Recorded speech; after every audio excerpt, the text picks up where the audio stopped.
Hello everybody, my name is Joseph, the first J of Jmdjstudios, and welcome back to another top 5 list. And it's funny I said top 5 because it's actually a top 10 list. Today's top 10 list is for our top 10 original Nintendo games, the NES, the Nintendo Entertainment System. Let's get right to it. Or should I say, let's get right to the punch? Because number 10 on our list is actually Mike Tyson's Punch-Out, or just regular Punch-Out too. Either one. They were both really good. Punch-Out got, by just a hair, got onto our top 10 list here. Punch-Out is an incredible game. It's a boxing game, arguably a sports title, but man is it a good sports title here. I don't know how, Punch-Out is so cool. You are playing as essentially the underdog. You play as the main character, Little Mac. Little Mac, he's tiny, he doesn't look like he can stand up to these guys, and that's what makes you really want to root for him. You start out fighting different people. Each one are funny, like the first one here, Glass Joe, he doesn't really look like that much of a contender. And Mike Tyson is like the final boss. He's the final boss to end all final bosses here. The game increases in difficulty, but it's not a steep difficulty curve, it's an easy to learn curve. And each person is like a little boss fight. It's kind of like Monster Hunter, but, you know, back then. Each fight you do is like a different boss fight, and to win, you just have to pay attention to your opponents and learn their moves and their weaknesses. I guess kind of like an actual boxing. Number 9 on our list is the Teenage Mutant Ninja Turtles. Most of our votes were actually for the third game, which is what I've got playing in the background here, but we're doing the entire trilogy. So the original, the arcade, number 2, number 3, all of those are fitting in together. Number 3 being the highlight of the series. You can't really go wrong with Teenage Mutant Ninja Turtles. The first one was really difficult, but the second one and the third one were actually really fun. They're all really fun to play, especially if you grew up with these games, but even if you didn't, they're still really fun to play, especially this third one. It's great two-player. It's side-scrolling beat 'em up, and then the first one there's some platforming elements and stuff. But I mean, it's a pretty cool game as far as NES games go and Turtles and stuff like that. So if you like the Teenage Mutant Ninja Turtles, if you have an NES and you like side-scrolling beat 'em ups, go pick up Teenage Mutant Ninja Turtles 3 or 2 or 1. The Teenage Mutant Ninja Turtles are awesome. Number 8 on our list, and it's actually Bubble Bobble. And I know I've had the volume muted for the rest of them, but I couldn't help it. This music is priceless. It's classic. You gotta listen to it. Bubble Bobble was an arcade game that was ported to the NES, and my, what a port it was. Bubble Bobble 2 is awesome too. But Bubble Bobble is so fun, and it is a great two-player game. It has multiple endings. I don't know really what you would call it, but I guess in a way it is a platformer, but there's just so much more to it than that.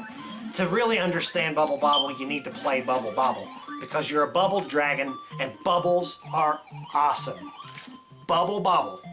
It's not Double Dribble, it's Bubble Bobble. And I just love this music, I just listen to it all day.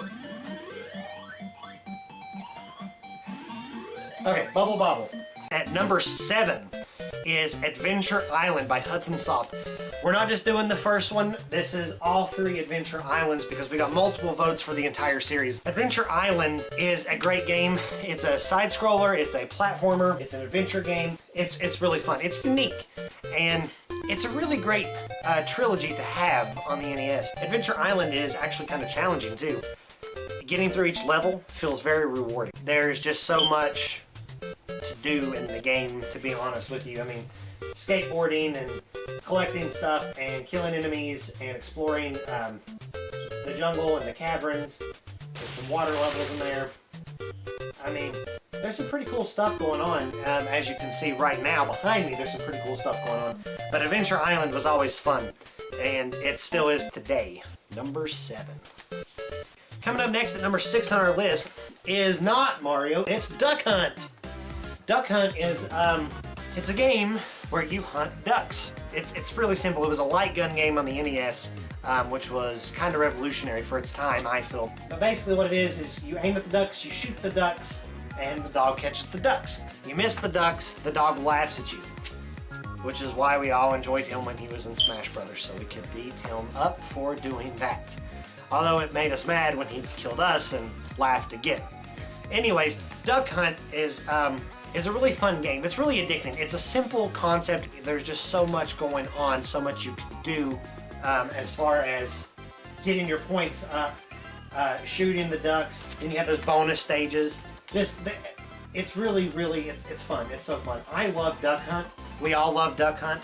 So we should all go play some Duck Hunt. Actually, I'm going to go play some Duck Hunt right now. Just excuse me for a second. But this is number 5. Jmdjstudios top 5 games on the NES, if you will. This game came as a shock to me because this game is really overlooked. It's a little bit more rare than your, common games that you find on the NES. And that's why it kind of shocked me that so many people voted for this game. It scored 8 points on our scale, which was high enough to get it on number 5. It's Fire and Ice on the NES. You play as a wizard, and you can place ice blocks down. And it seems like such a simple concept. Usually the answer is right in front of you, and it takes forever to see it. And you're thinking, well, how is it that fun? I have a story to share with Fire and Ice. Me and David, that has been on our podcast before. We were playing Fire and Ice for the first time together, and we made it through some of the first levels relatively easy. But then when we got to pretty far into the game, we would sit there, I'm talking without using a player's guide, just trying to figure out some of these puzzles. We sat there, and sat there, and sat there, looking at the screen, blank expressions, complete concentration, and they'd be like, wait, I got this, give me this. I'd take the controller, I'd do something, I'd be like, no, that didn't work. So we'd sit there, and sit there, and sit there, until finally one of us would figure it out. Usually it actually took both of us combined to figure out the puzzle. They're actually quite complex once the game gets going. And also there's a star from Mario down there. But there was even one point when it was, I think it was me, David, Mary Lou, Josh, Michael, and Drew. And we were all in the same room, and we were all trying to figure out one of the puzzles on Fire and Ice. That is pretty complicated when you have that many gamers who have been playing games since they were kids. And, for 20 some years.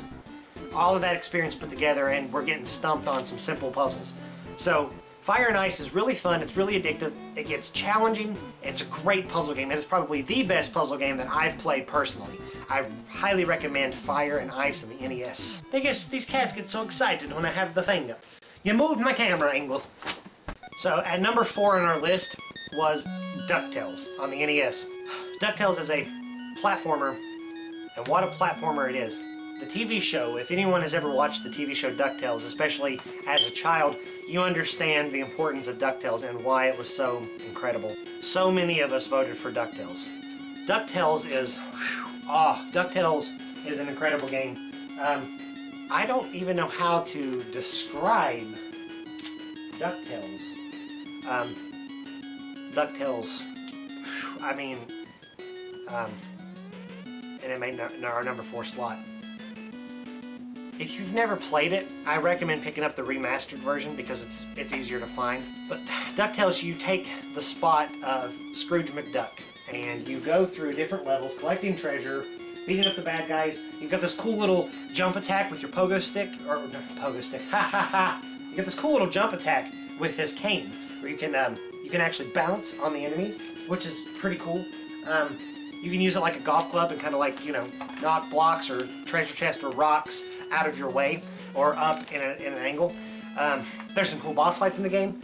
I loved it. And in the remastered version on the Wii U, or I think it's on a couple other systems too, but the original voice actor of Scrooge McDuck comes back, reprises his role. So you've got that to look forward to as well. But DuckTales on the NES is a very well-established classic, and it's very deserving of our number 4 slot. And that music!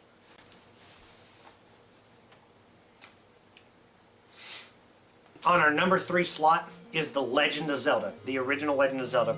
Now this one, for Zelda, we're going to say it's 1 and 2, but most of the votes came in for 1, but we did get some votes for number 2. Zelda is a great franchise, and really you can't go wrong with either one of the Zeldas, but this is the original Zelda we're talking about here. It is such an incredible game on the NES because literally it is all about world exploration and dungeon solving.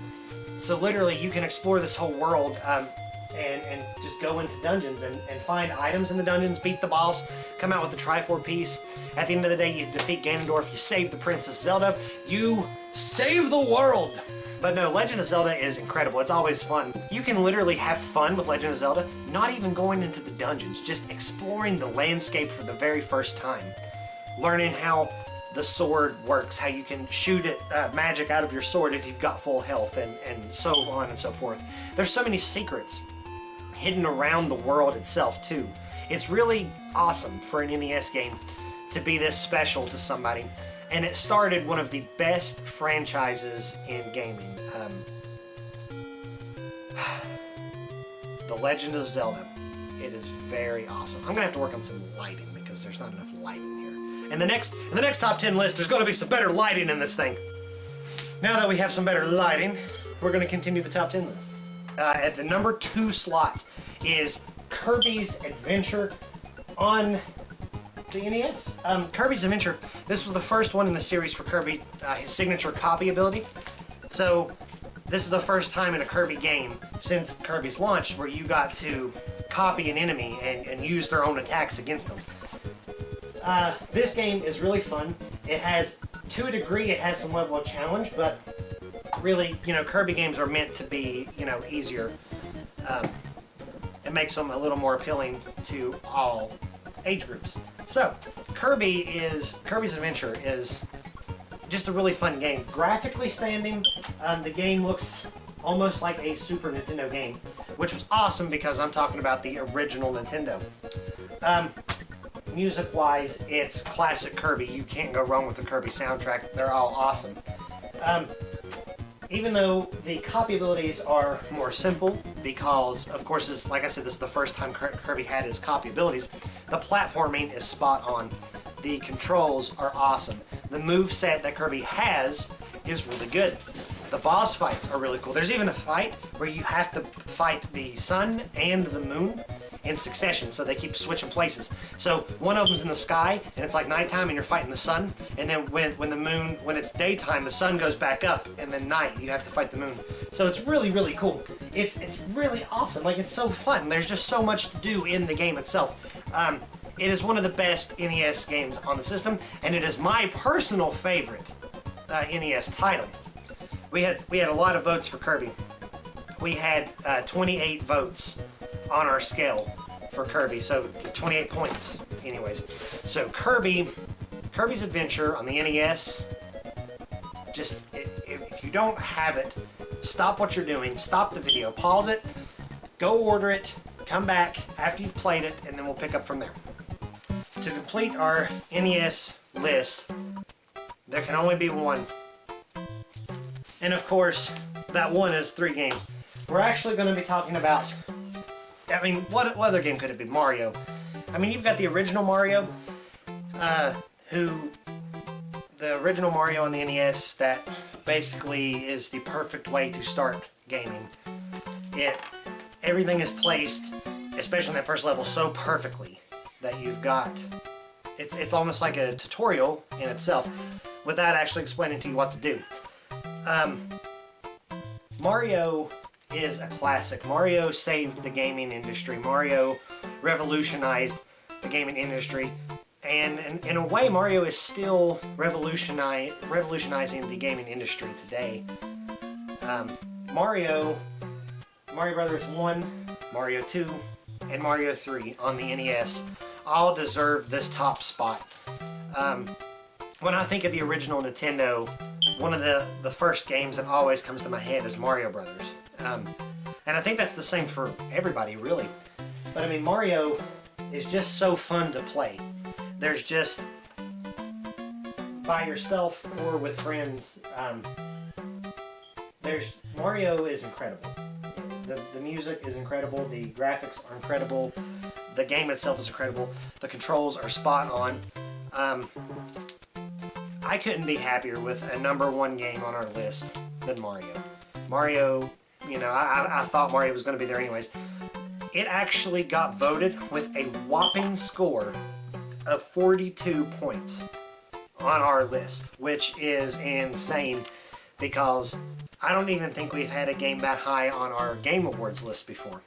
So that 42, that blows my mind. So there's a reason Mario is who Mario is, and there's a reason that Mario is here on the screen behind me. I want to thank you guys for watching our top 10 list for the NES. Make sure you subscribe. We have regular content Mondays, Wednesdays, and Fridays, and it's going to continue to be that way for at least the rest of this year until we decide to either do more videos or maybe some less videos or however we decide to do it. So once again, thank you guys for watching. I hope you liked our top 10 list. Comment below, what are some of your favorite NES games that didn't make our list? Follow us on Twitter, Jmdjstudios or AMGames64. See you guys in the next top 10 video next Friday.